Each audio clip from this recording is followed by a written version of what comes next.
and then the room shook. From far away they heard the sudden rush of water. Whoa! What the hell's going on here? It must be 6 a.m. Our time is up. Shit! Come on! We need to get out of here! How? The drawer that held the picture was a key card. Junpei grabbed it. I'm betting this sucker opens the exit. Come on! Let's go! New material has been added to the file screen.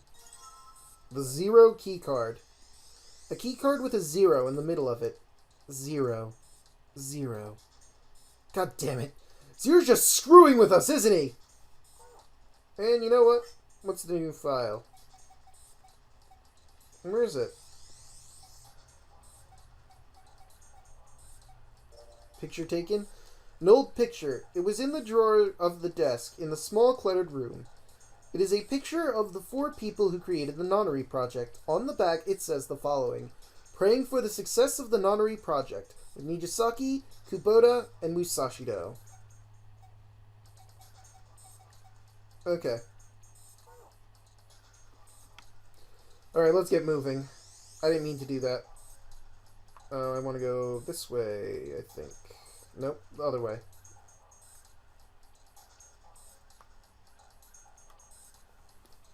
Alright, let's just swipe this card.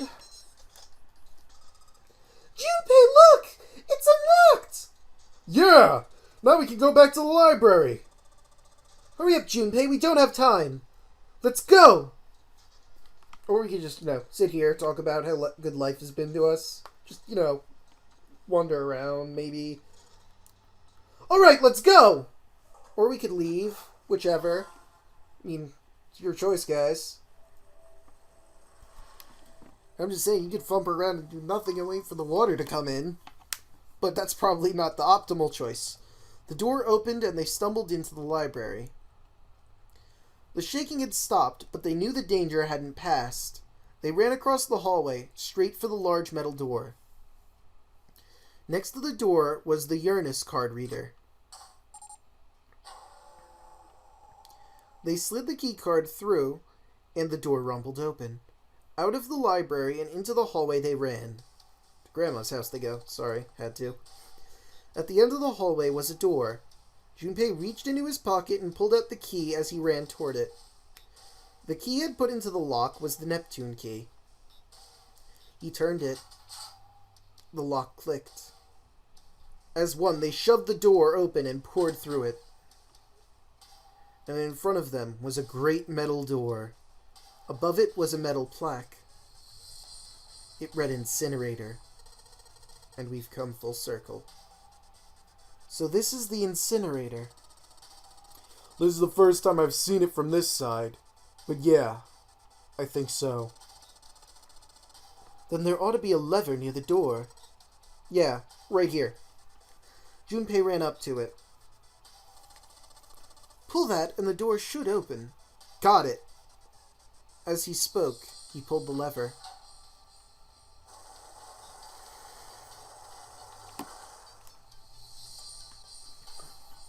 The motor in the door groaned as it slowly ground open. There was no time to waste. As soon as the door had opened, far enough to admit them, all 4 dashed through. Then suddenly, there before them, were the 4 they'd parted from earlier. Ace and Lotus stood in front of the number 9 door. Santa was curled into a ball against the wall of the incinerator, holding his stomach. And then there was June. She sat slumped against the wall, exhausted. What had happened? Junpei ran toward June. He skidded to a stop in front of her and knelt down. What's wrong? Are you okay? Her face was pale, and her lips dry. When she spoke, he could barely hear her. Jumpy, you came to get me. Of course I did. I made a promise. I'm so glad you're here. So glad. She mumbled the same words over and over, weakly. Junpei could feel his heart breaking. Hey, what happened to you? I'm fine. I just fainted. I wasn't feeling very good. I'm feeling a lot better now, though. Geez, how horrible were you feeling before then, if this is better? Are you sure? Yes. I just need to rest a little longer. I'm sure I'll be fine. You shouldn't worry about me. She was looking towards Santa. Junpei turned to look as well. Santa grimaced, his face contorted in pain. Seven grabbed him by the collar and roared at him. Hey! Where is it? Where's the gun? You hide it or something? Or somewhere? Ugh! Despite himself, a grunt of pain escaped Santa's lips as Seven shook him. I don't have it.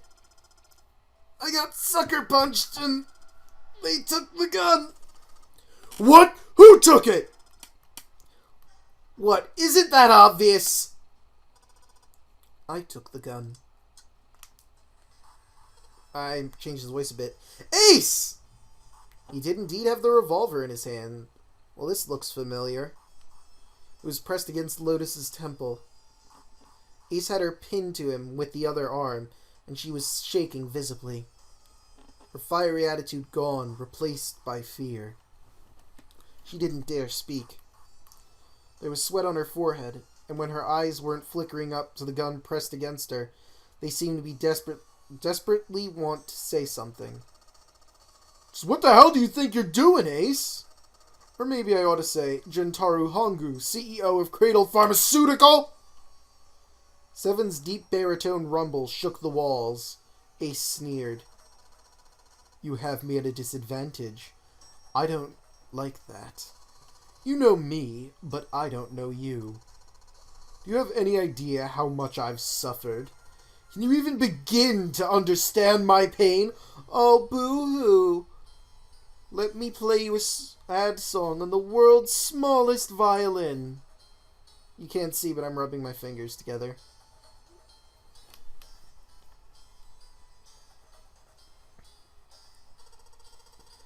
The pain of I'm sorry, that's Junpei.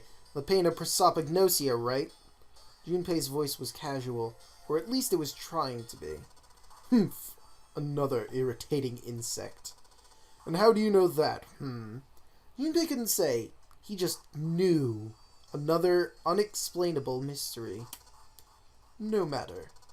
If you don't want to answer, it makes no difference to me. This is just a waste of time anyway. It's time for me to go. Behind Ace, Junpei could see the red. It was placed in a small indentation on the wall. Quickly, Ace placed his hand on the scanner. It beeped, and he forced Lotus's hand onto it as well. Then, at last, he reached into the pocket of his jacket and pulled something out, and pressed it against the panel. The third asterisk appeared on the red. The thing he had used for the final verification was the bracelet with the number 9. It belonged to the first man to die, Kubota. 1 plus 8 plus 9 is 18. 1 plus 8 is 9. I believe I've won this game. His smirk made Junpei's blood boil. I've had quite a time playing with you. I must thank Zero, I suppose. Wait, something about the way he'd spoken. Did Ace not know who Zero was? Junpei's eye flicked towards Santa. He hadn't moved since they'd entered the room. Santa was still holding his stomach, groaning, as if in immense pain. Junpei wasn't sure if it was real pain, but he wasn't sure it wasn't either. What the hell did Santa have up his sleeve this time? At any rate, the game ends now. I will escape, and the rest of you will have a slightly less pleasant ending. I suggest you enjoy your final moments. Goodbye. Wait! Ace, of course, paid no heed to Seven's request and laid a hold of the lever on the red. With a sickening sense of finality, he pulled it.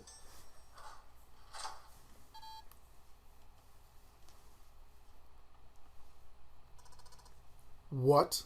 What? Why isn't it opening? Lotus tried to take advantage of Ace's confusion and managed to twist herself out of his grasp, but at the last second he grabbed a hold of her wrist and shoved it onto the red. He waved the number 9 bracelet over the red, and then his own bracelet as well. He pulled the lever a second time. No! What is this? Why? Is it me or does that 9 on that door look a little different from the 9 on the other 2 doors? Well, whatever. The digital root should be 9! It has to be 9!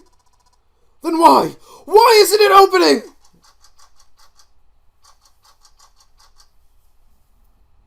Ace's fury and confusion had overridden all other thoughts. He had set down the revolver. It was just below the red. Seven chose that moment to act. He moved far faster than a man of his bulk should have been able to, and he launched that bulk straight at Ace. What are you talking about? I mean, football players run pretty fast, and he looks about that size.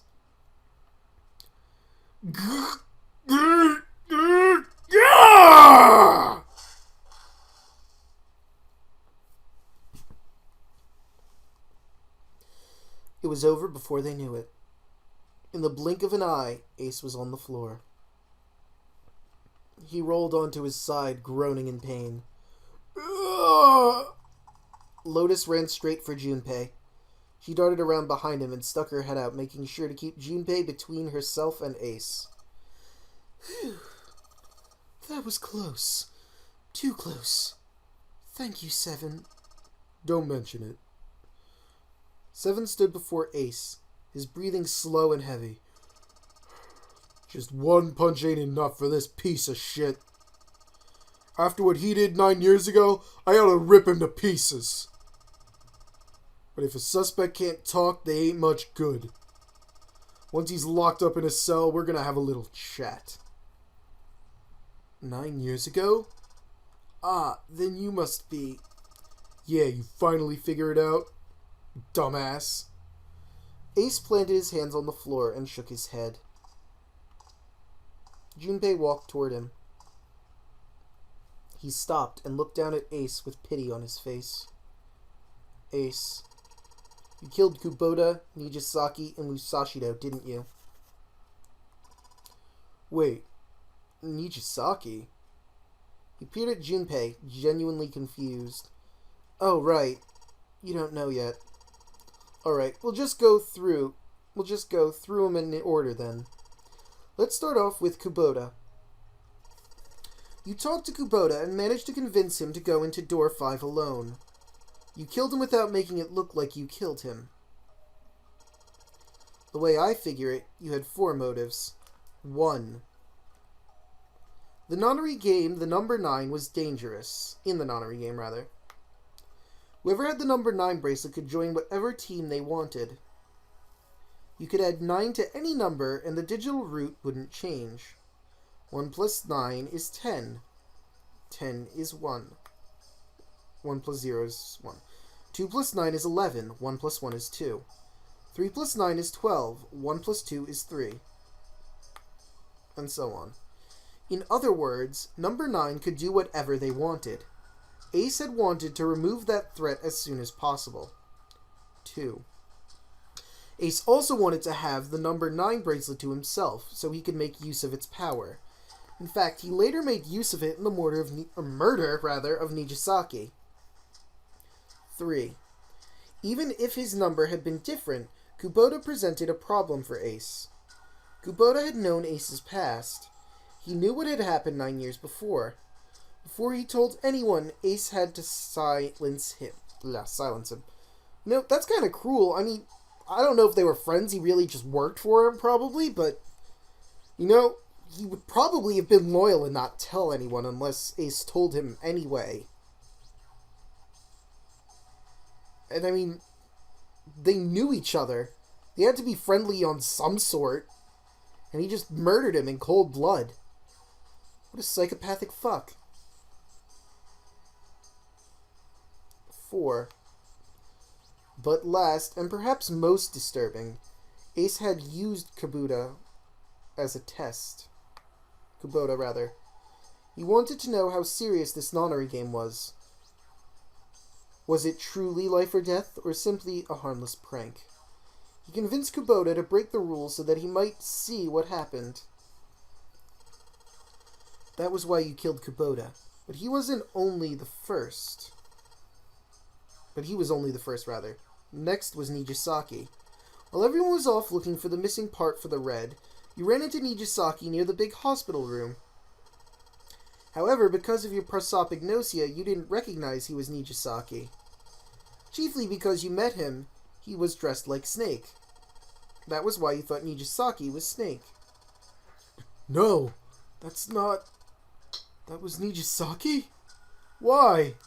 How did... I'll get to that. Anyway, you thought he was Snake.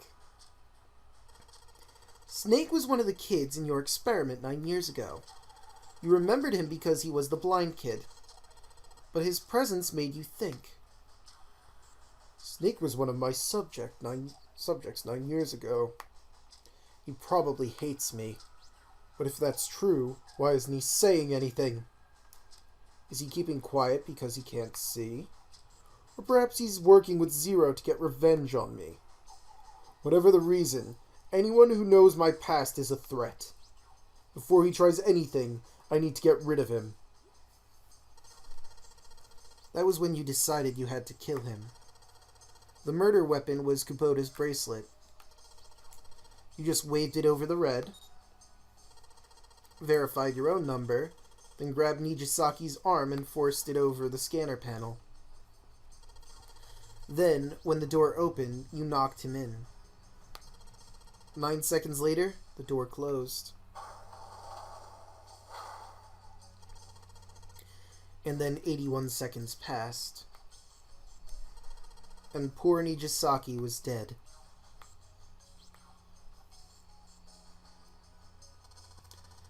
Then you mean to say Snake is still alive? Sorry to disappoint you, but I'm good as new.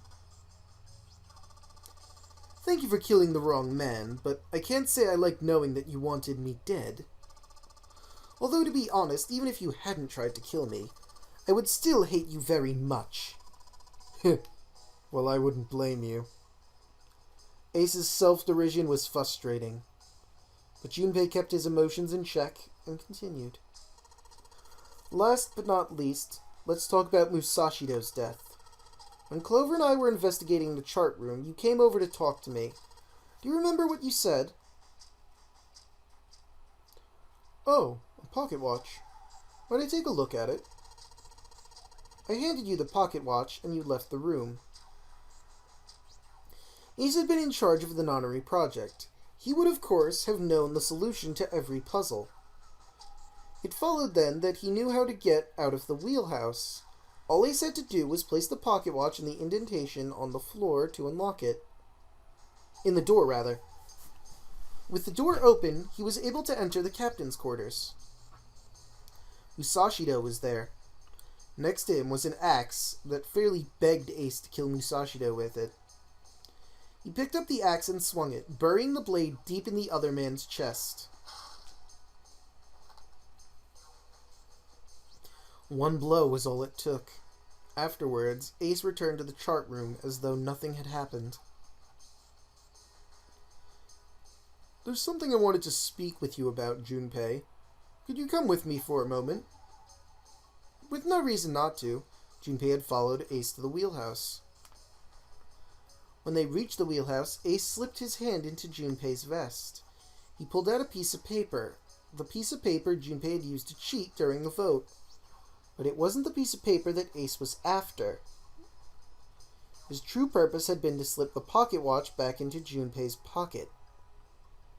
It wasn't a very good plan, it had far too many flaws, and the wrong word of discovery could easily have toppled it.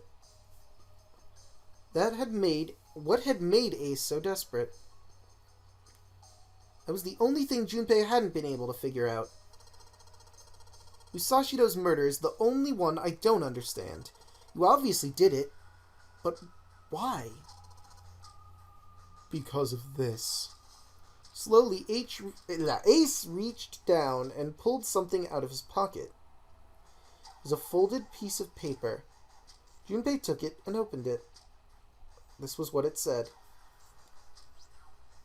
Number 1. There are 2 ways you might survive this ordeal. The first is to win the nonary game. The second for you to confess your sins of 9 years past. I have prepared a camera in the captain's quarters.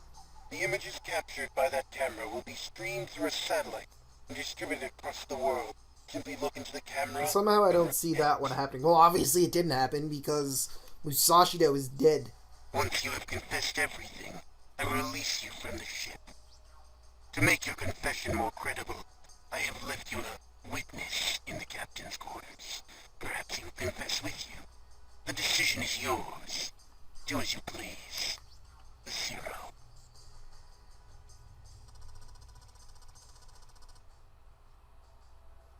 When I awoke in that room on D-Deck, I found that in my pocket. That was why I chose door 1 when we voted. If I went through that door, I knew I could get to the captain's quarters. As you said, I knew how to enter the wheelhouse. My plan was to find the pocket watch before anyone else. If I could, then my alibi would be set. At least, that was the plan. Unfortunately for me, you got to it first. That sleight of hand was the best I could manage on short notice. You meant to kill him from the beginning, then? Musashido, I mean. I only knew Musashido was the witness after reaching the captain's quarters. I asked him, and he answered. He seemed groggy. Perhaps he had only just awoken from sedation. I suppose Nijisaki was in the same state, much in the same state. He seemed confused and disoriented when I encountered him. But yes, you are correct. I intended to kill him from the beginning, even though I didn't know who he was. I proceeded to the captain's quarters in order to remove this so-called witness. Ace had confessed everything. What energy he had left in him with the truth, and he had left him with the... Wait, what? What energy he had left him with the truth, and he sagged on his knees. Although he had confessed, his sins were not forgiven. Junpei felt revulsion for the pathetic man on the floor near his feet. But in among the revulsion was a hint of pity. After all, Ace had not been the only person who murdered those 3 men. Junpei spoke quietly. Ace, you figured it out, haven't you? You were being manipulated. Yes. So it would seem. I was little more than a puppet in many ways. Everywhere I went, everything was already prepared. The Reds in the large hospital room were dismantled, Nijisaki dressed like Snake. There was an axe in the captain's quarters. Musashido was delirious from anesthetic, so he couldn't fight back. Nijisaki as well. In retrospect, I can't understand how I could have fallen into such a simple trap. I'm quite ashamed of myself. Fear, Ace.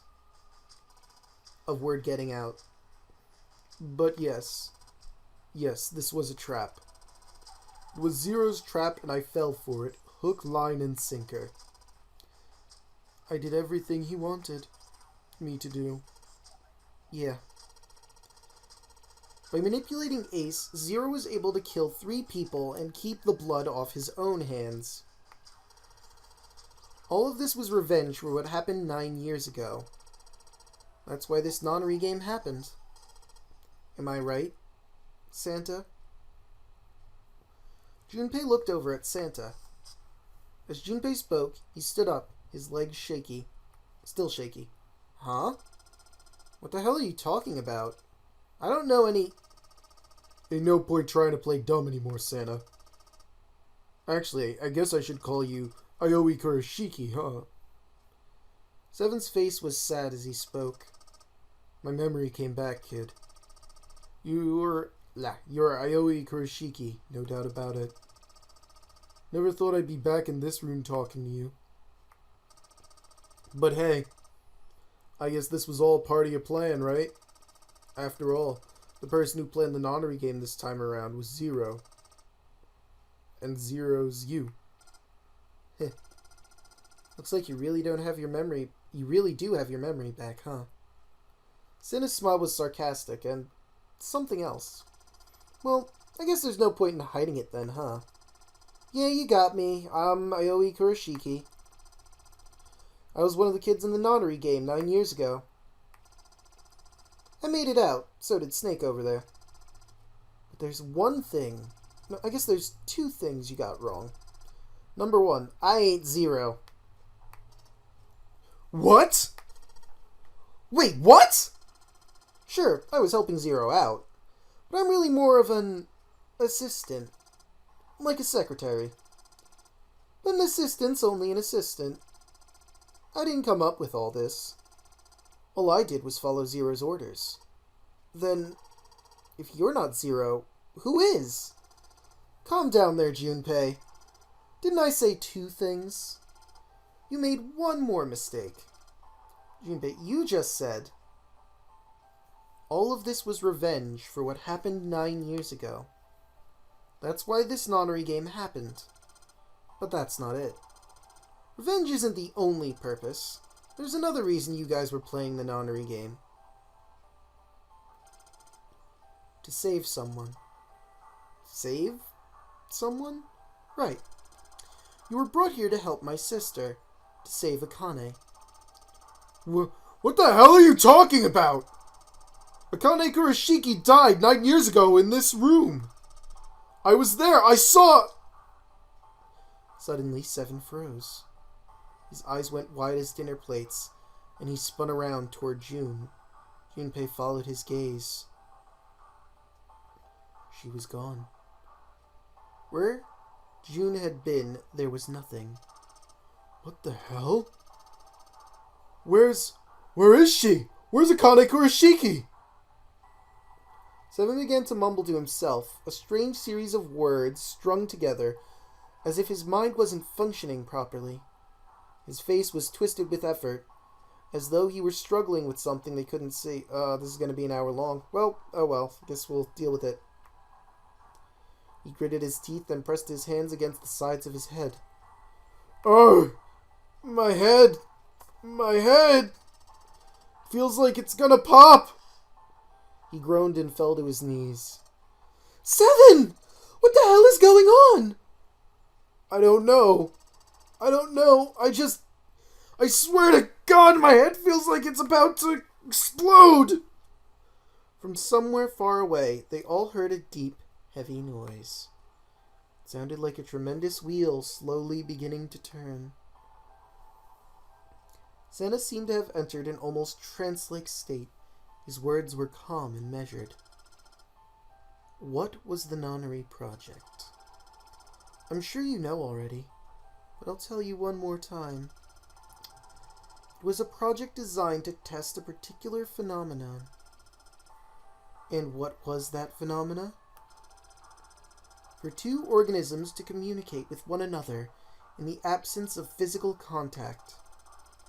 The morphogenetic field theory. Could human beings use these invisible fields to exchange information? That was what this experiment was conducted to determine. There were two separate locations. One was the Gigantic, and the other was a building in Nevada called Building Q for some reason. Building Q had been built to replicate exactly the interior of the Gigantic.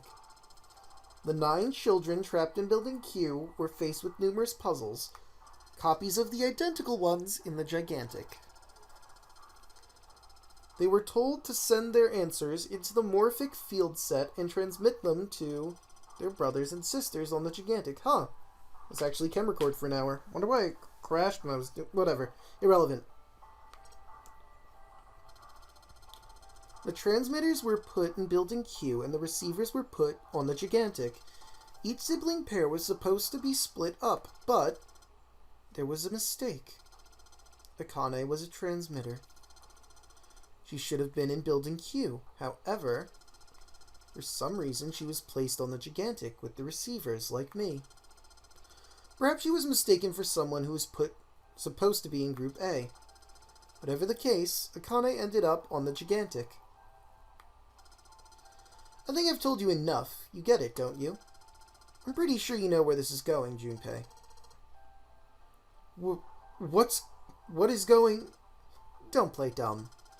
You know things you shouldn't. Things you couldn't. How did you know Ace had prosopagnosia? How did you know why Ace wanted to kill Kubota and how Nijisaki was killed? Were you surprised when you found out Ace was Hongu? And what about the coffin Snake was trapped in? How the hell did you open it? Well, that's... The answer to that is easy. He knew because I knew. Junpei was receiving information that I sent to him through the morphic field set. It's simple, really. How do I know the alternate futures then? Imagine a river that splits in two, like an upside-down Y. Okay. I think I'm going to cut this here for the next part, since this is an hour long and I've shored up the ground that got destroyed by that corrupted file. Past me will take it from here. Goodbye.